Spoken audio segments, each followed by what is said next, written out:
Solidarity Walk sa Davao City dinaluhan ng libo-libong mga Davaoenyo. Davao City Mayor Baste Duterte mariing kinondena si Pangulong Ferdinand Marcos Jr. sa pagkakaaresto kay dating President Rodrigo Duterte.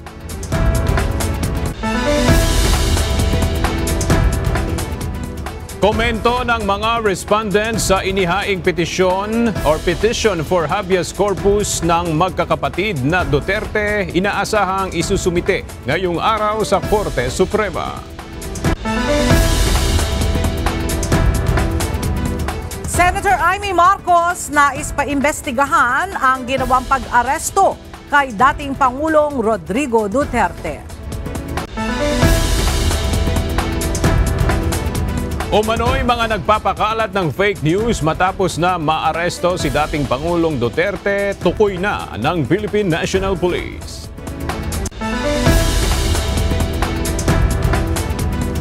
Tatlong Pilipino na sa pilitang pinagtrabaho at minaltrato sa scam hub sa Cambodia na iuwi na ng Pilipinas.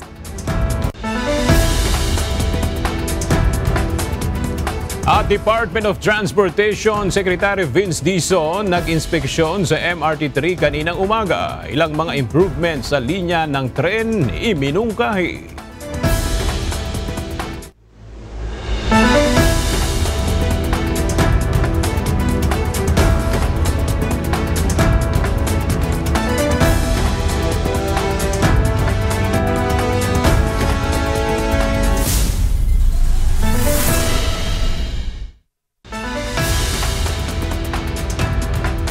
Magandang tanghali mga kasangbahay. Ngayon po ay araw ng Lunes, March 17, 2025. Tayo po ay sabayang napapakinggan sa Radyo La Verdad 1350 ang UNTV Radio. At una sa mga balita ngayong tanghali. Kasabay ng pagdiriwang ng ika-88 anibersaryo ng Araw ng Davao, mariing binatikos ni Davao City Mayor Baste Duterte si Pangulong Bongbong Marcos Jr. at buong lakas na sinabing, "We will stand up and fight back." Kasunod ng pag-aresto at pagharap ng kanyang ama sa International Criminal Court sa the Netherlands. Samantala, libo-libong taga-suporta ni dating Pangulong Rodrigo Duterte ang sama-samang nakiisa sa Solidarity Walk kahapon. Narito ang report ni Marisol Montaño. Hindi mapigilang maging emosyonal ni Davao City Mayor Baste Duterte kahapon sa pagdiriwang ng ika-88 anibersaryo ng Araw ng Davao.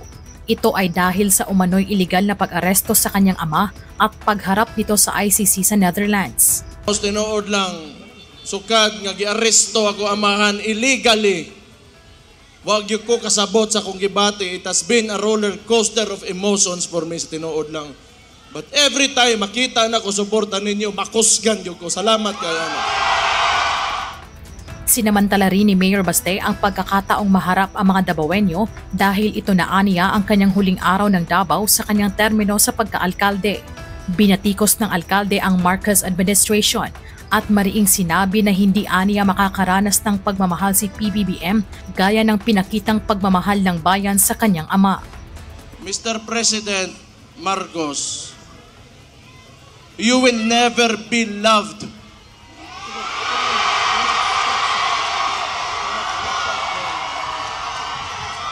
Especially to us who are calling out Rudy Duterte's name, you will never be loved, Mr. Marcos.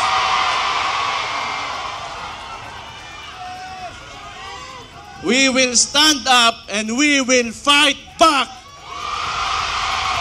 Dagdag pa nito ang mga Duterte aniya ang tumulong kay Pangulong Marcos Jr. na maupo bilang presidente at sa pagpapalibing kay former President Marcos Sr. sa libingan ng mga bayani. Huwag yung kay utang kabubuton. Ang imong amahan, gipalubong sa akong amahan, pero akong amahan, gipapreso nimo po ka. Samantala, libo-libong taga-suporta ng dating Pangulong Duterte ang nakilahok sa Solidarity Walk kahapon. Ito ay upang ipakita ang kanilang panawagang pauwiin na sa Pilipinas si FPRRD. Bukod dito, nagsagawa din ng peaceful rally sa labas ng bansa kahapon sa Finland, Korea, Australia, New Zealand, London, Malaysia at Dubai. Marisol Montaño, UNTV News and Rescue. Diyos ang aming sandigan, serbisyo publiko ang aming pinahahalagahan. Nagsagawa ng rally noong weekend ang mga taga-suporta ni dating Pangulong Rodrigo Duterte sa Liwasang Bonifacio sa lungsod ng Maynila. Dito ipinahayag ni Senator Bongo ang kanyang pag-aalala para sa kalusugan ni ex-President Duterte na nakadetining ngayon sa International Criminal Court sa The Hague, Netherlands. Umapila naman si Senator Bato de la Rosa sa mga supporter ng dating Pangulo na kumalma at huwag magbigay ng rason para magdeklara ng martial law. Ang detalye sa ulat ni Asher Cadapan Jr.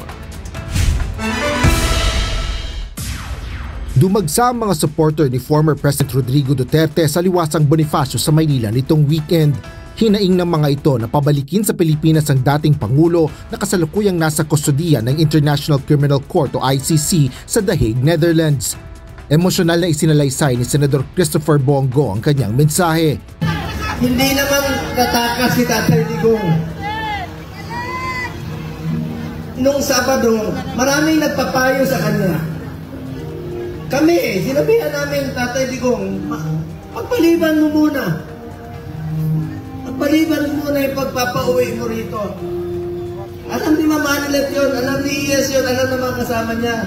Dahil meron na pong threat sa kalusugan niya, sa buhay niya. Di natin alam eh. Pero mas pinili niyang umuwi at harapin.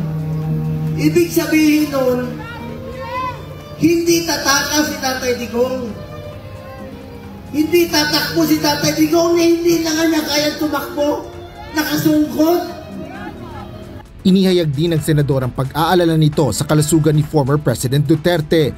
Hirap na anya ang dating Pangulo sa pagyuko at pagsuot ng medyas at iniaabot na lang ang mga gamot na dapat inumin. Alam niyo, nakausap ko kaninang madaling araw si Atty. Miguel Dea pagkatapos ng hearing nila at saka si Ma'am Anilet. Kaya siya ganon siya magsalita. Dalawang dahilan, maaaring nag-a-adjust sa oras at ang pinakamasakit sa lahat, yung sinabi sa akin ni Atty. Miguel Dea na hindi binibigay sa kanya yung gamot niya.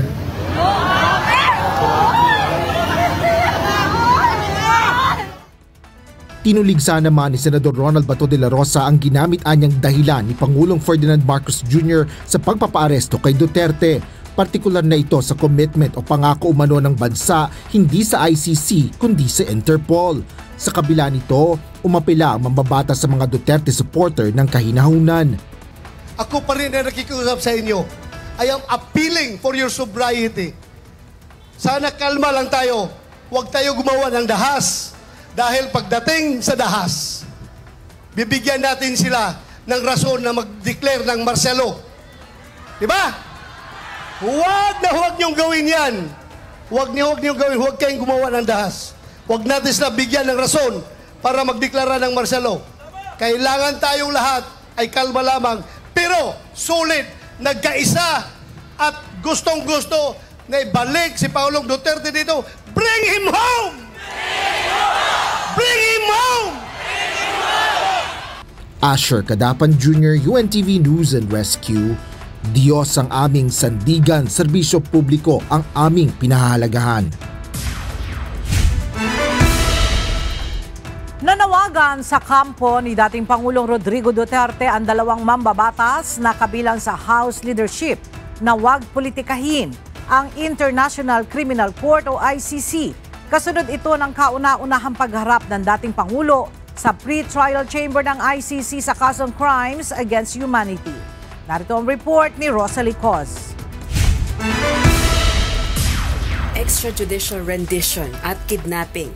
Ganito inilarawan ni Attorney Salvador Medialdea ang ginawang pag-aresto ng mga otoridad sa Pilipinas kay dating Pangulong Rodrigo Duterte Kabilang ito sa mga ipinahayag ng counsel ng dating Pangulo para sa initial appearance ni Duterte sa pre-trial chamber kaugnay ng crimes against humanity na inihain laban sa kanya. Nilabag din umano ang karapatan ng kanyang kliyente dahil sa politika. 2 days ago, the whole world has witnessed the degrading fashion in which a former president of a sovereign country was bundled into a private aircraft and summarily transported to The Hague. To us lawyers, this would be called an extrajudicial rendition. To the less legally inclined, it was a pure and simple kidnapping. My client was denied all access to the legal recourse in the country of his citizenship, and this all in the nature of political score settling. Subalit panawagan ni House Assistant Majority Leader, Tingog Party List Representative Jude Asidre sa kampo ni dating Pangulong Duterte, huwag politikahin ang ICC. Ayon sa kongresista, wala itong kinalaman sa politika. Anya, tungkol ito sa libu-libong nasawi sa isang anti-drug war na nagsantabi sa tamang proseso. Sa halip na gawing politikal ang proseso, sinabi ng mambabatas na dapat hayaang magpatuloy ang batas. Dagdag pa nito, ang dapat gawin ng kampo ni Duterte, patunayan sa korte na inosente ang dating Pangulo kung talagang walang kasalanan. Ayon naman kay House Deputy Majority Leader, La Union 1st District Representative Paulo Ortega, tama na ang pambubudol sa tao. Anya, hindi ito eleksyon, hindi ito propaganda war at mas lalong hindi fake news. Hindi rin anya dapat gawing drama ang isang seryosong paglilitis. Samantala, ayon sa ICC Pre-Trial Chamber Presiding Judge, magkakaroon ng pagkakataon ang kampo ni Duterte na talakayin ang mga aligasyon nito laban sa naging pag-aresto sa kanya. There will be a full procedure that will unfurl leading up to the confirmation of charges that will enable Mr. Duterte to raise all the matters that you have just raised with regard to the warrant of arrest, with regard to the crimes committed, with regards to the charges and any other matters associated with his arrest, and the matters of jurisdiction of the court. You have the opportunity to do this throughout these proceedings leading up to the actual confirmation of charges hearing. Sa September 23, 2025, inisyal na itinakda ang confirmation of charges hearing ni Duterte kung saan tutukuyin kung sapat ba ang ebidensya ng prosecution upang maisagawa ang isang paglilitis o trial sa kasong crimes against humanity. Rosa Licoz, UNTV News and Rescue. Diyos ang aming sandigan, serbisyo publiko ang aming pinahahalagahan. Nais paimbestigahan ni Senator Amy Marcos sa Senado ang ginawang pag-aresto kay dating Pangulong Rodrigo Duterte. Ayon sa presidential sister, mahalagang mabatid kung nasunod ang due process dahil sa pagkakasangkot ng Interpol at International Criminal Court. Mula sa Senado, alamin natin ang detalye kay Asher Cadapan Jr. live. Asher, ano yung dahilan ni Senator Amy? Bakit niya gustong maimbestigahan sa Senado yung pag-aresto kay dating Pangulong Duterte? Aga nagdulot ng malalim na pagkakabaha-bahagi sa bansa ang pag-aresto kay dating Pangulong Rodrigo Duterte. Ito ang binigyang diin ni Senador Amy Marcos sa gitna ng usapin at mga kilos protesta matapos isuko ng mga otoridad si former President Duterte sa International Criminal Court o ICC. Paliwanag ni Senador Amy Marcos, kailangang mapatunayan na nasunod ang due process o tamang proseso na kasang-ayon sa batas. Dapat din anyang matiyak na hindi lang nasunod kundi naprotektahan ang legal na karapatan ni former President Duterte, lalo na't sangkot dito ang International Criminal Police Organization o Interpol at ang ICC. Bunsod nito bilang chairperson ng Senate Committee on Foreign Relations, nanawagan ng senador para sa urgent investigation o agarang investigasyon sa pag-aresto sa dating Pangulo. Para magbigay linaw sa pangyayari, inimbitahan ng mambabatas ang ilang kaukulang opisyal ng ahensya na may partisipasyon sa pag-aresto sa dating Pangulo. Kabilang na dito ang mga opisyal ng Philippine National Police o PNP, Office of Transportation Security sa ilalim ng Department of Transportation o OTS-DOTR at Department of Justice o DOJ. Kasama rin sa isasagawang investigasyon ng Department of Foreign Affairs o DFA, National Security Council, Civil Aviation Authority of the Philippines o CAAP at iba pang resource persons at mga saksi. Ayon kay Senador Marcos, dapat tugunan ng Senado ang mga kritikal na issue na ito upang matiyak ang jurisdiksyon ng bansa. Gayon din ang paglilinaw sa mga pulisiya na ipinaiiral sa mga law enforcement agency at mga pakikipagkasunduan o pangako sa mga international tribunal ng mga ito. Dagdag pa ng Senador, mahalaga sa lahat ng proseso ang legal na proseso. Aga sa ngayon ay wala pang kinukumpirmang schedule ang office o opisina ni Senador Amy Marcos kung kailan isasagawa nga itong pagdinig ng Senado kaugnay sa pagkaaresto ni dating Pangulong Duterte. Yan muna ang latest dito sa Senado. Balik sa iyo, Aga. Maraming salamat, Asher Cadapan Jr. Naniniwala si House Deputy Majority Leader La Union 1st District Representative Paulo Ortega na posibleng habang buhay ng manatili sa detention facility ng International Criminal Court o ICC si dating Pangulong Rodrigo Duterte. Ayon sa kongresista, nasa 5 hanggang 6 na taon ang itatagal ng paglilitis sa kaso ng crimes against humanity. Mula sa House of Representatives, makibalita tayo kay Rosalie Coz, live. Rosalie, suportado ba ng kongresista ang panukalang muling pagsanib ng Pilipinas sa ICC?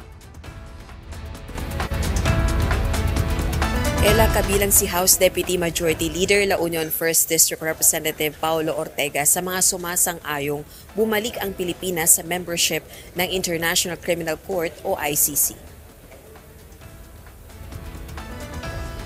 March 17, 2018 nang mag-withdraw mula sa Rome Statute o Founding Treaty ng ICC ang Pilipinas sa ilalim ng Administrasyong Duterte. Naniniwala naman ang House Deputy Majority Leader na habang buhay ng mananatili sa detention facility ng ICC si dating Pangulong Rodrigo Duterte. Ayon sa kongresista, nahaharap ang dating Pangulo sa 43 counts ng murder sa crimes against humanity case. Ang conviction sa bawat isang pagpatay ay mahigit pa sa sapat upang manatilian niya ito sa prison facility ng ICC sa The Hague, the Netherlands. Dagdag pa nito, sa ICC nakatitiyak ng pagkakaroon ng isang patas na paglilitis. Walaan niyang kakayanan ng sinumang kampo kahit ang Philippine government na impluwensyahan ang ICC. Samantala, ayon kay Congressman Ortega, dapat magsilbing leksyon sa world leaders ang pag-aresto kay Duterte na hindi dapat inaabuso ang kapangyarihan. Sa September 23, 2025 naman, nakatakdang muling humarap si Duterte sa pre-trial chamber ng ICC para sa desisyon kung itutuloy ba o hindi ang paglilitis sa dating punong ehekutibo o sa dating Pangulo. Balik sa iyo, Ella. Maraming salamat, Rosalie Coz. Inaasahang isusumiti na ngayong araw ng mga respondent ang kanilang komento hinggil sa petition for habeas corpus na inihain ng magkakapatid na Duterte sa Korte Suprema. Mula sa Maynila, alamin natin ang detalye kay Dante Amento live. Dante, ano na yung latest dito sa komentong ihahain ng mga respondent sa petisyong inihain nila Kitty, ni Mayor Baste at Congressman Pulong Duterte? Magandang tanghali, Aga. So ngayon nga inaasahan natin na makapag-susumite ng komentaryo ang mga respondent dito sa tatlong petisyon na inihain ng magkapatid na Duterte. Noong nakaraang Huwebes, Aga, ay pinag-isa o kinonsolidate na ito ng Korte Suprema itong mga petisyon na ito na inihain ni Mayor Baste, ni Congressman Pulong Duterte at Kitty Duterte, na layon nga ibalik ang kanilang ama na si dating Pangulong Rodrigo Duterte dito sa Pilipinas at siya ay mapalaya.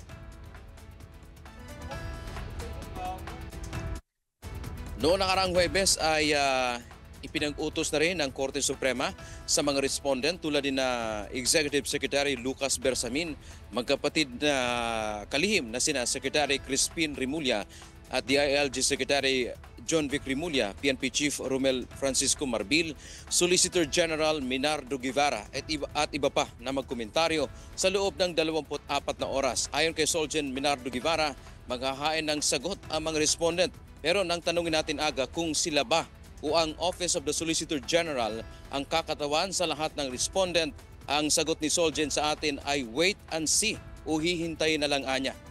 Aga sa post naman ni dating Presidential Spokesperson Secretary Salvador Panelo, sinasabi nito na tumanggi daw o umiiwas itong si Solicitor General o ang Office of the Solicitor General na kumakatawan dito sa mga respondent dahil ang batay daw sa isang manifestation na isinumite ng Solgen sa Korte Suprema ay ang matindi o matatag ang paninindigan ng OSG o ng Solgen na wala ng jurisdiksyon at kapangyarihan ang International Criminal Court dito sa ating bansa. Sa ngayon ay kinukumpirma natin mismo kay Solgen Guevara kung gaano katotoo itong sinabi nga ni dating Secretary Panelo na ayaw ng Solgen nakakatawan dito sa mga respondent o didepensahan ang gobyerno dito ngayon sa 3 petisyon na inihain ng magkapatid na mga Duterte.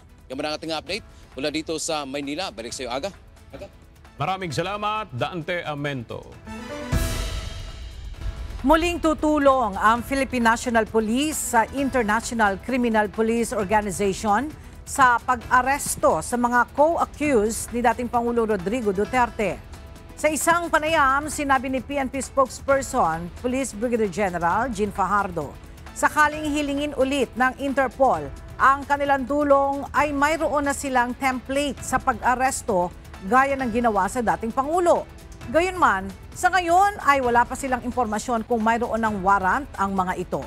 Kasama sa iniimbestigahan ng ICC kaugnay sa war on drugs ng Duterte administration ay sina Senator Ronald Bato de la Rosa, dating PNP Chief Police General Oscar Albayalde, dating Intelligence Officer Police Brigadier General Eleazar Mata.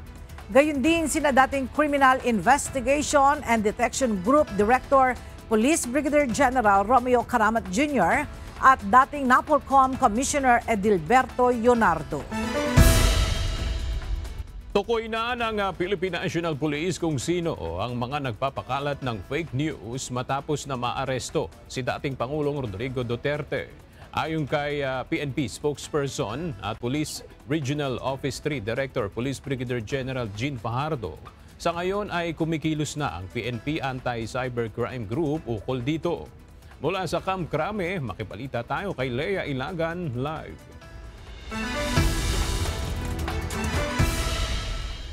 Lea, sa oras na matunton itong mga sinasabing nagpakalat ng fake news matapos na maaresto si dating Pangulong Duterte, ano na yung gagawin sa kanila ng PNP? Magandang tanghali sa iyo, Aga. Sa ngayon ay dinodokumento pa lamang ng Philippine National Police Anti-Cybercrime Group o PNP-ACG ang mga ipinakalat na mga fake news sa social media. Ito ay may kaugnayan nga sa usapin ng pag-aresto kay dating Pangulong Rodrigo Duterte na ngayon ay nasa International Criminal Court o ICC para dinggin ang kasong Crimes Against Humanity na isinampalaban sa kanya. Ayon kay Police Regional Office 3 Director at concerned PNP spokesperson, Police Brigadier General Jean Fajardo, tukoy na aniya nila ang mga nagpapakalat ng fake news at disinformation. Iimbestigahan aniya ito ng mga tauhan ng ACG at pag-aaralan kung anong kaso ang maaaring isampa sa mga ito. Panawagan ng PNP sa publiko, wag na sanang sakyan ang usapin, lalo na sa pansariling interes dahil sa halip na kumalma ang publiko, ay lalo itong nagpapalala ng sitwasyon. Muling iginiit ni Brigadier General Fajardo na ang pagsisilbi ng warrant of arrest sa dating Pangulo ay bahagi ng kanilang mandato at bilang pagtalima sa kahilingan ng Interpol. Aga? Maraming salamat, Lea Ilagan. Hindi na tumuloy sa kanyang biyahe patungo sa The Hague, Netherlands, si Supreme Court Chief Justice Alexander Resmundo.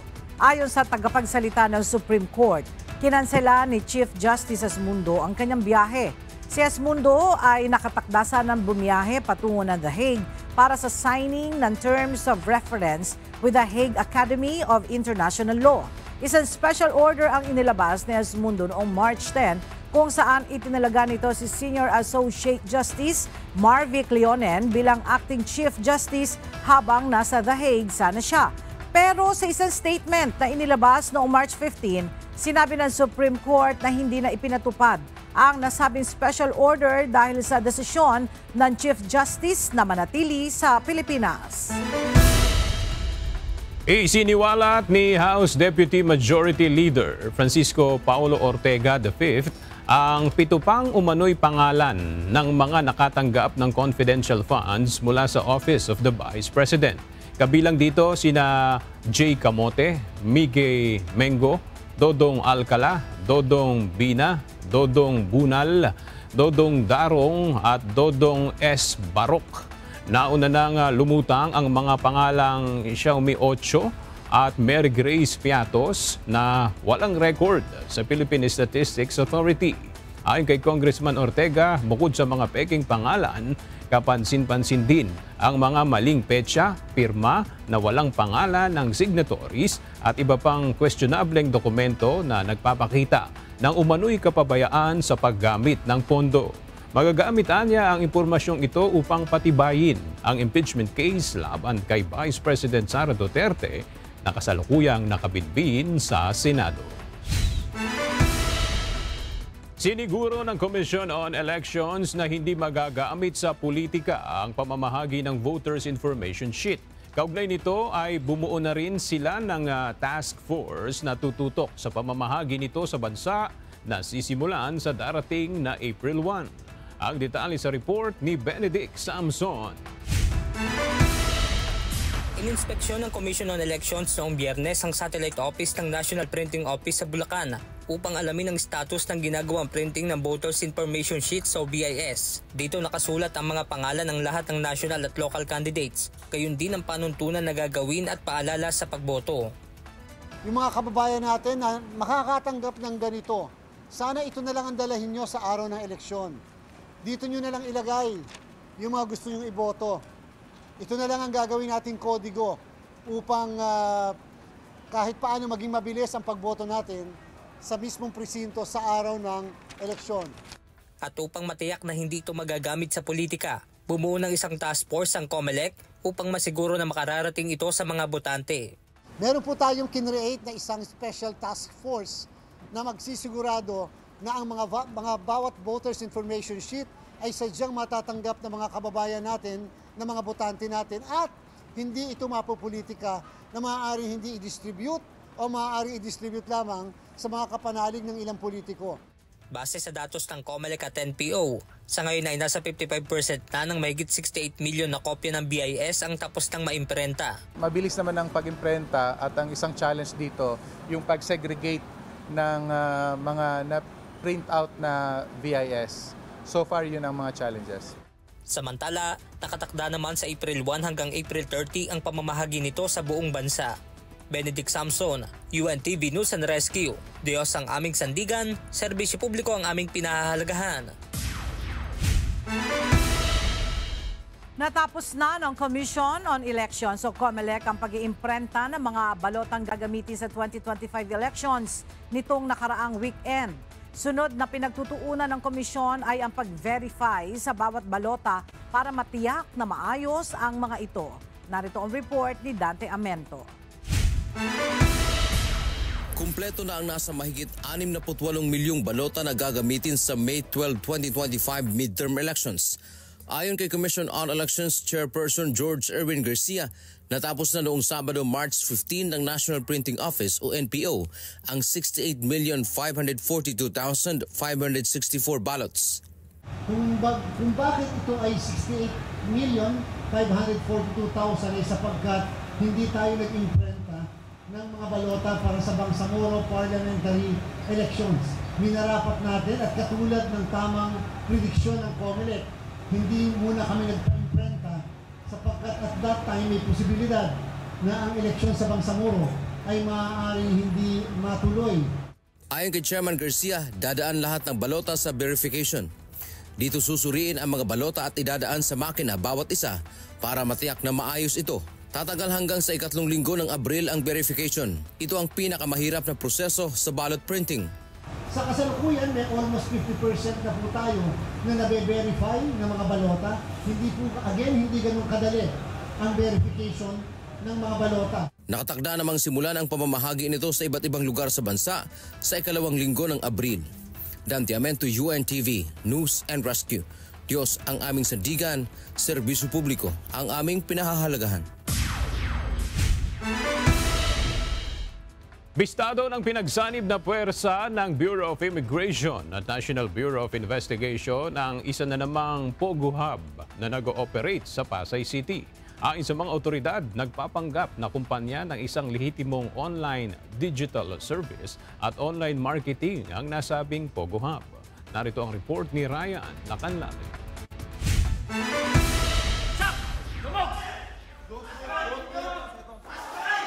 Sa bisa ng mission orders, sinalakay ng National Bureau of Investigation at Bureau of Immigration ang isang commercial building sa Macapagal Avenue sa Pasay City noong Biyernes. Huli sa operasyon ang 49 na mga dayuhan na nadatnang nagtatrabaho sa Scam Hub. Nabisto ng mga otoridad ang modus ng grupo kung saan nagpapanggap ito na lehitimong online digital services at online marketing company na nambibiktima ng mga Pilipino at maging mga foreigner. Ayon sa mga otoridad, 2 sa 49 na nahuli ay mayroong kaso.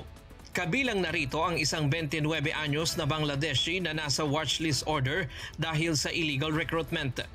Gayun din ang 25 anyos na Pakistani na nasa alert list order dahil naman sa pinaghihinalaang sangkot sa financial fraud. Wala ring maipakitang working visa ang mga nahuling dayuhan.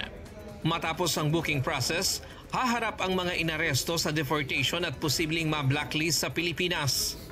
Ayon kay Bureau of Immigration Commissioner Joel Anthony Biado, hindi papayagan ng pamahalaan ng anumang uri ng pandaraya at pananamantala na nakakasama para sa mga Pilipino at maging sa ekonomiya ng bansa. Muling binigyan din ng Bureau of Immigration ang kanilang mandato na protektahan ang bansa laban sa mga iligal na gawain ng mga dayuhan na lumalabag sa batas at inaabuso ang ating mga kababayan.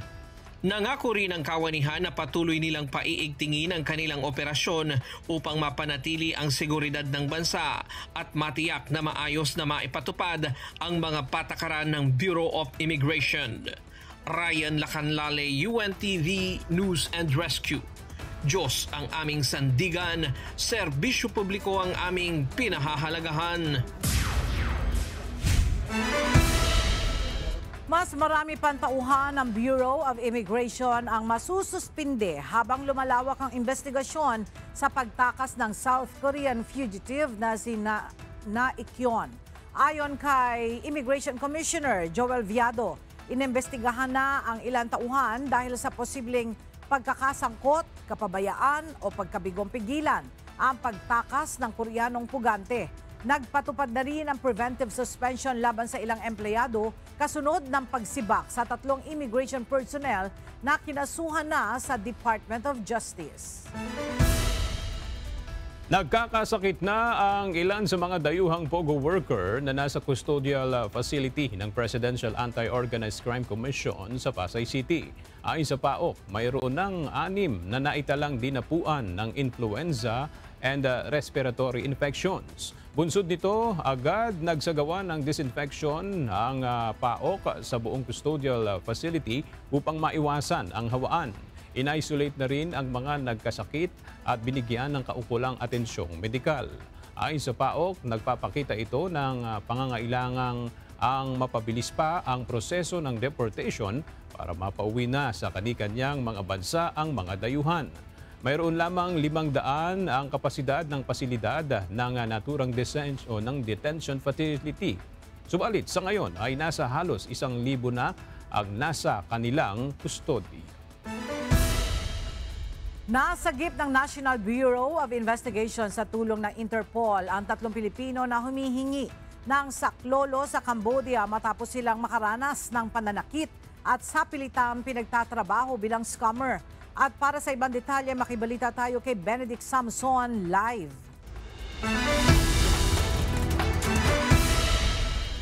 Benedict, kailan na ibalik sa bansa ang tatlo nating mga kababayan at paano sila nasagip ng mga otoridad? Magandang tanghali, Ella. Kahapon nga ng madaling araw dumating sa Pilipinas itong tatlong Pilipino mula sa Cambodia at ngayon ay sumasailalim na sa counseling. March 11 na makatanggap ng video clip ang National Bureau of Investigation na kung saan humihingi ng tulong ang tatlong Pilipino sa Cambodia. Agad na nakipag-ugnayan ng NBI sa counter-agency at Interpol para sa gagawing pagsagip sa mga ito. Ayon sa NBI, $2,000 ang ino-offer na sahod sa mga ito kapalit ng trabaho bilang call center.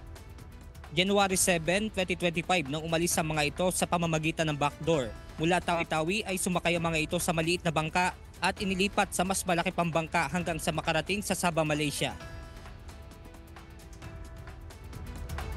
Pagdating sa Sabah, tinatakan yung passport nila. Fake yung tatak na lumabas sila kuno sa Pilipinas. From Sabah, lumipad sila sa Kuala Lumpur and then sa Thailand and then Thailand to Cambodia. Ganun po ang nangyari. So pagdating doon, meron naman silang mga passport na hawak, hindi na po na-check yun dahil wala pong visa doon sa mga lugar na yun eh.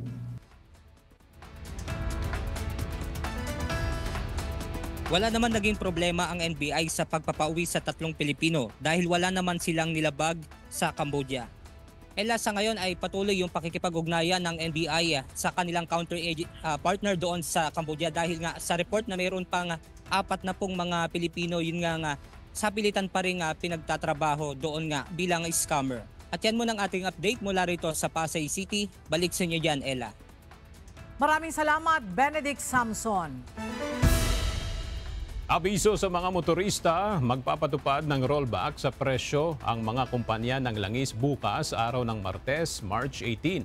Sa abiso ng mga oil company, bababa ng 20 sentimos ang presyo ng kada litro ng diesel, habang may 40 sentimos din na rollback sa kerosene. Samantala, wala namang magiging paggalaw sa presyo ng gasolina. Nag-inspeksyon kaninang umaga sa MRT Line 3 ang ilang opisyal ng Department of Transportation na pinangunahan ni Secretary Vince Dizon. Ito'y upang obserbahan ang sitwasyon sa linya ng tren kapag rush hour.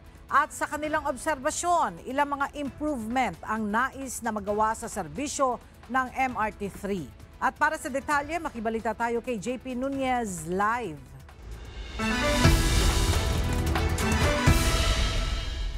JP, base sa naging assessment ni Secretary Dizon, ano-ano yung mga nakita niya na dapat pang ma-improve sa MRT3?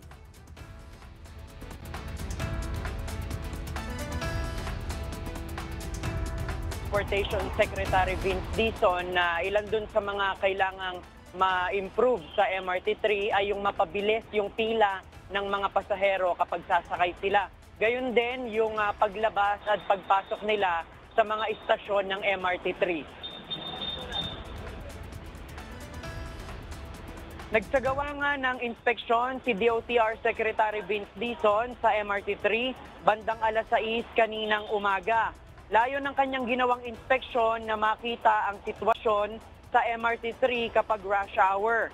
Pumila rin siya kasama ng mga pasahero at nakausap ang ilan sa kanila sa loob ng tren para hingan ng mga suwestyon kung paano pa dapat mapagbuti ang serbisyo ng tren. Kasama sa mga istasyon ng MRT3 na kanyang pinuntahan ang Taft, Ayala at Shaw Boulevard Station. Ayon sa kalihim, ilan sa kanilang mga isasagawang improvements sa MRT3 ang paglalagay ng ilaw sa madidilim na mga bahagi ng istasyon at paglalagay ng mga bagong pintura. Magpapagawa rin ang DOTR ng mga covered walkways para hindi mabasa ng ulan ang mga commuter ng MRT3 na sasakay ng jeep, bus o tricycle mula sa istasyon ng tren. Kami plano doon mga covered na walkway para mas nakaano nila. Parang ganito. Hindi, mas maganda dyan. Pero parang hindi ka mababasa. Kasi problema dyan, pag tagulan, yun ang malaking problema na nagbabakapad ng sa baba. Yun ang mga kailangan. Simpleng bagay lang yun, ang laking bagay.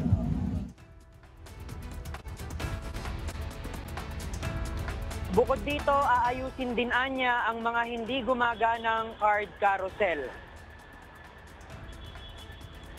Ella, yung mga nabanggit natin na nais ng DOTR na maisaayos sa MRT3, ayon kay Department of Transportation Secretary Vince Dizon, yan ay subject for immediate action.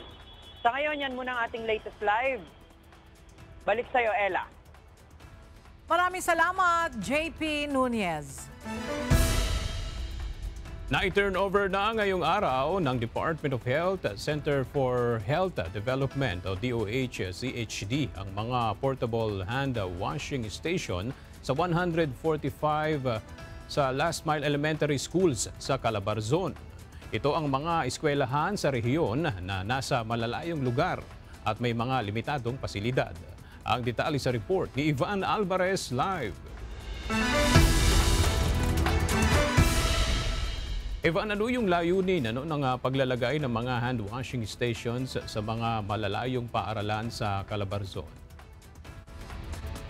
Yes, Aga, layunin ng pag-turnover nito mga hand washing stations na lalo pang mahikayat ang mga kabataan na ugaliin ang paghuhugas ng kamay, lalo na at ito ang pinakamadaling paraan upang makaiwas sa iba't ibang klase ng sakit.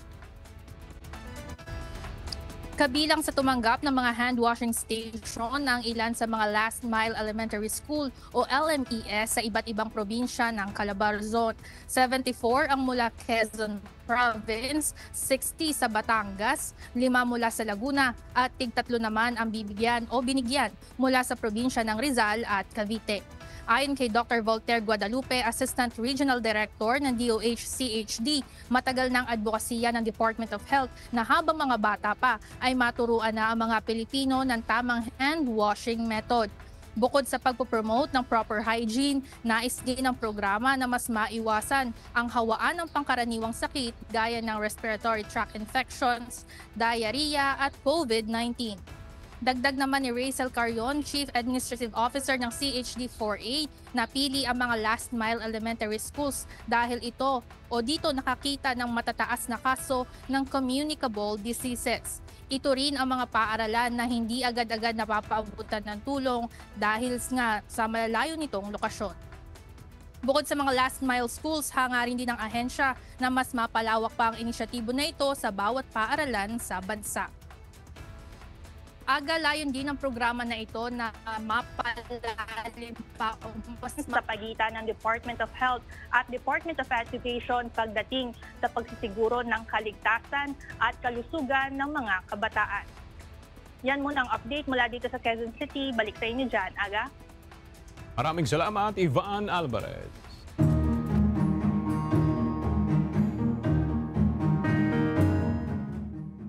Mahigpit ngayong ipinagbabawal ng pamunuan ng Bicol International Airport ang pagpapalipad ng mga kalapati malapit sa paligid ng paliparan sa Daraga Albay.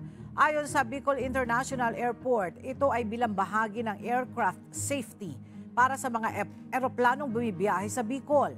Para sa detalye, makibalita tayo kay Jerry Galicia live.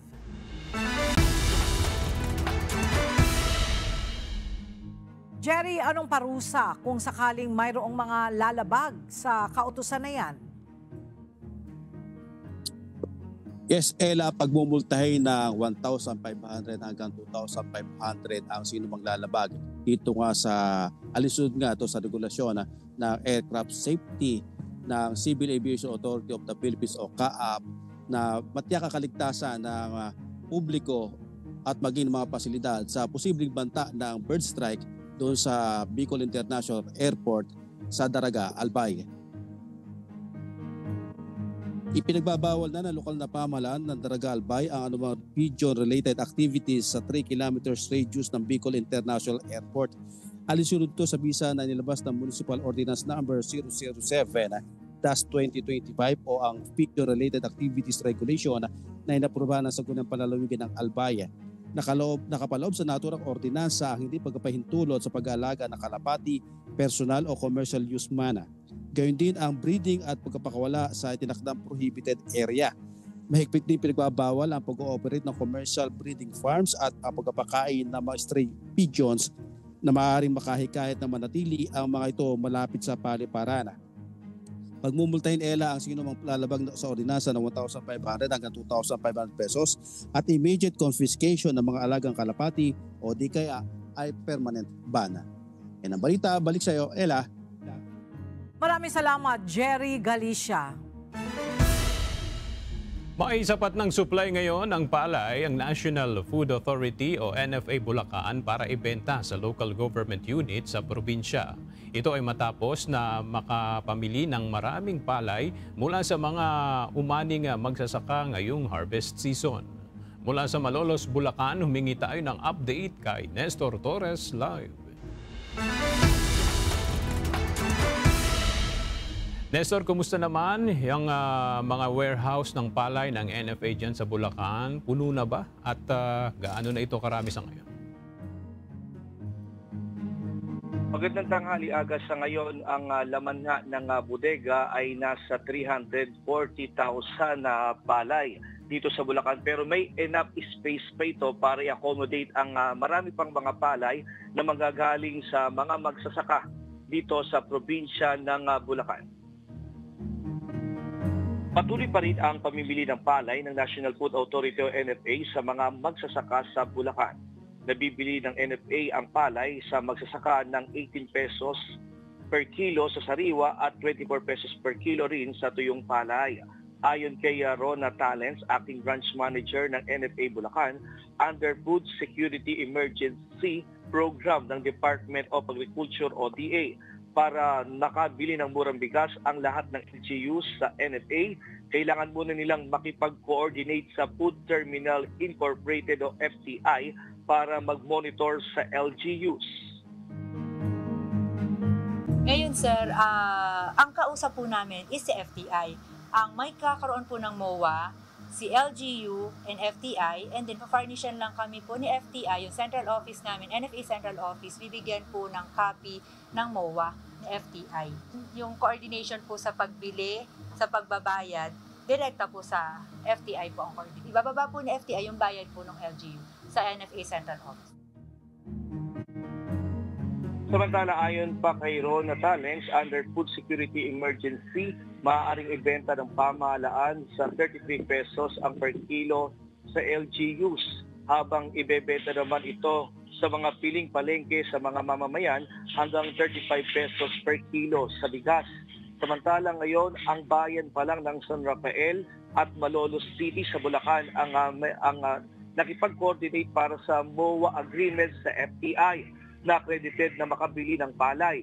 Pakiusap ng NFA Bulacan na makipag-ugnayan na sa FTI sa pamagitan ng MOA signing ng sa gayon ay makabili sila ng murang bigas ang LGU sa probinsya ng Bulacan. At yan mo ng ating latest live mula dito sa Bulacan. Balik sa iyo, Aga. Maraming salamat, Nestor Torres. Nananatiling ang Baguio City ang pangunahing pinupuntahan ng mga turista sa Cordillera Region na ayon sa tala ng Department of Tourism Cordillera, habang ang Mountain Province naman ang ikalawang dinarayo sa nasabing rehiyon. At para sa detalye, makibalita tayo kay Grace Doctolero live.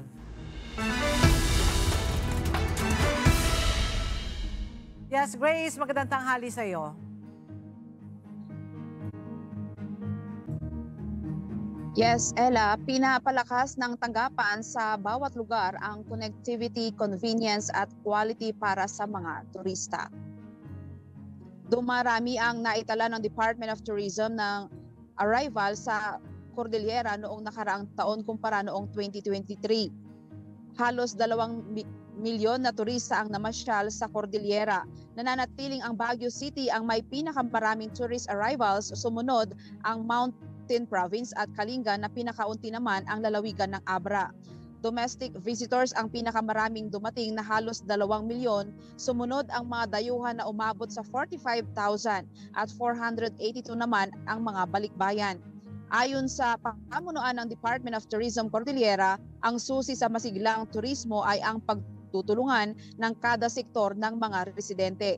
Nakatulong naman ang iba't ibang aktibidad sa pagdami ng mga turista sa lokalidad gaya ng Art in the Park, Search for the Best Tourism Villages, Medical Wellness Forum at pagbubukas ng Mangantaku. Bubuksan ang aplikasyon para sa 6th edition ng Mangantaku sa April 24 hanggang 28, 2025. Ella, hinihikayat din ang partisipasyon ng mga restaurant at hotel na ibida ang Cordilleran menu at authentic Cordillera food. Yan muna ang balita mula dito sa Baguio City. Balik sa'yo, Ella. Maraming salamat, Grace Doctolero.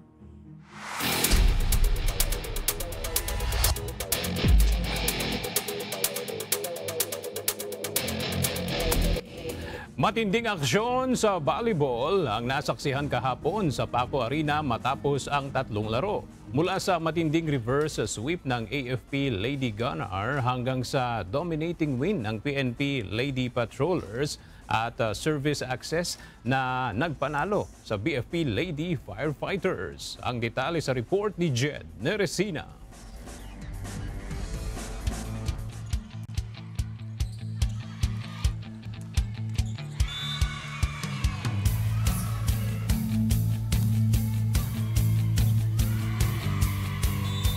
It was an epic comeback para sa AFP Lady Gunnar matapos ang 0-2 sets na pagkakalamag ng PhilHealth Consulta Health Insurers. Sa unang set, matikas ang naging atake ng Health Insurers kaya naipanalo ang set sa score na 25-20. Sa ikalawang set, naging dikit ang laban dahil nagpalitan ng set points ang dalawang team, kung saan umabot sa extended game bago tuluyang pinabagsak ng PhilHealth Consulta ang AFP sa score na 26-24. Ngunit hindi natinag ang AFP Lady Gunnar pagdating ng ikatlong set. Sinimulan nila ang kanilang comeback gamit ang matitinding attacks at solidong blockings. Nakuha nila ang third set sa score na 25-22. Pagdating sa ika-4 na set, mas lumaki pa ang kanilang kalamangan sa Health Insurers. Inalagaan ng Lady Gunnar ang kanilang lead upang kunin ang set sa score na 25-19 at itulak ang laro sa isang decider set. Hindi nagpatinag ang back-to-back champions na AFP kahit pa umabot muli sa juice ang labanan. Nakuha nila ang 5th set sa score na 18-16. Tinanghal na player of the game si Sergeant Iya Yongko na gumawa ng amazing 31 points sa laban nila kontra Health Insurers. Medyo stiff kami nung first and second set pero kinausap kami ng coach namin na kailangan kumalma lang kami and makinig lang sa kanila kasi sila din talaga yung nakakakita sa labas kung ano yung nakikita sa amin sa loob. Digumang makuha ang panalo, ayon kay Team Captain Karen Texon, patuloy na magpapalakas ang team ng PhilHealth para sa susunod pa nilang mga laro. Magpapractice pa rin para ma-perfecto namin ang bawat isa, ang chemistry ng bawat isa, ang laro ng bawat isa. First, basic pa din po, kahit na ganito na ang laro namin, pero basic pa din. Andiyan pa rin ang receiving, service po, at saka pagpatay ng bola.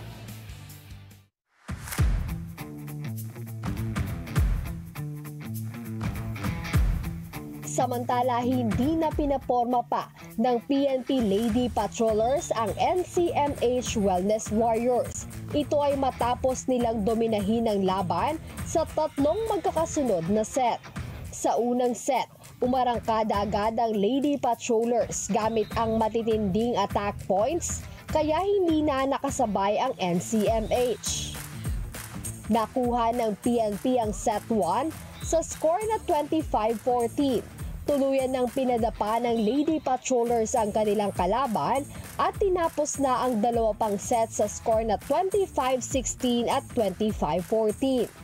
Ayon sa player of the game na si Mila Ronquillo, masaya siya dahil nagbunga ng panalo ang kanilang ginawang trainings. Yung ensayo namin na twice a day, malaking tulong talaga siya sa amin ngayon during sa amin, laro po namin po.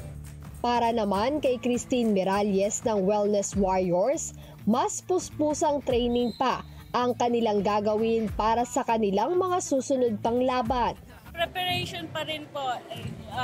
Lahat po siguro na depensa, blockings, yun po. Sobrang kulang pa po kami sa lahat po talaga.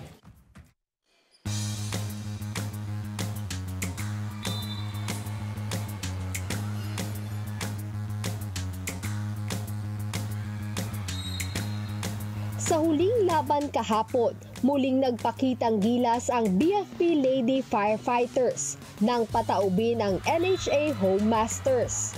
Sa isang straight set sweep 3-0, nagpakitang gilas ang BFP ng kanilang balanseng opensa at matibay na depensa. Tinapos nila ang laban sa score na 25-12, 25-20 at 25-16. Ayon sa player of the game na si Fire Officer 1 Azel Ruth Barredo, nasunod ang kanilang game plan na isang rason aniya ng kanilang panalo. Yung aim talaga namin po na mapasok lahat ng second six, mababad po. And nasunod naman po yung plan na papasok lahat kasi every set po angat po yung score namin. Para naman sa team captain ng NHA na si Madeline Martin, familiarization at adjusting to the system na pinapagawa ng kanilang coaches ang kanilang tatrabahuhin ngayon. Meron pang konting adjustments kasi from the last 2 games namin, yung mga dating positions nila. So umikot kami, nag-experiment pa kasi kami ngayon para makuha namin yung tamang blend ng team. So siguro yun yung isang factor kasi we're still adjusting pa. Abangan ang susunod na match schedule sa darating na Miyerkules, March 19, live mula sa Paco Arena, kung saan maghaharap sa Game 1 ang NCMH Wellness Warriors kontra AFP Lady Gunner. Comelec Suffragettes laban sa PhilHealth Consulta Health Insurers sa Game 2. At PNP Lady Patrollers kontra DFA Emissaries sa Game 3.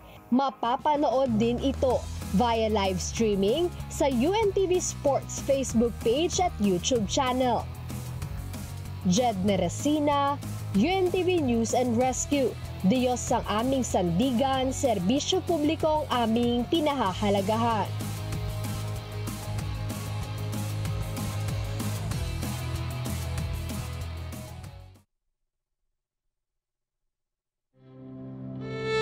At sa ating pong iiwang mga salita ng Diyos na ating sandigan mula sa Aklat ng Awit, Kapitulo 119, 174 na nagsasabi, Aking pinanabikan ang iyong pagliligtas, O Panginoon, at ang iyong kautusan ay aking kaaliwan.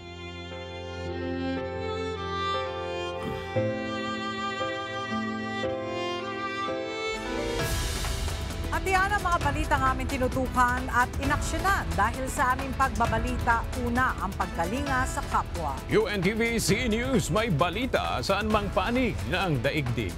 At dito sa UNTV, Diyos ang aming sandiga, serbisyo publiko ang aming pinahahalagahan. Magandang tanghali.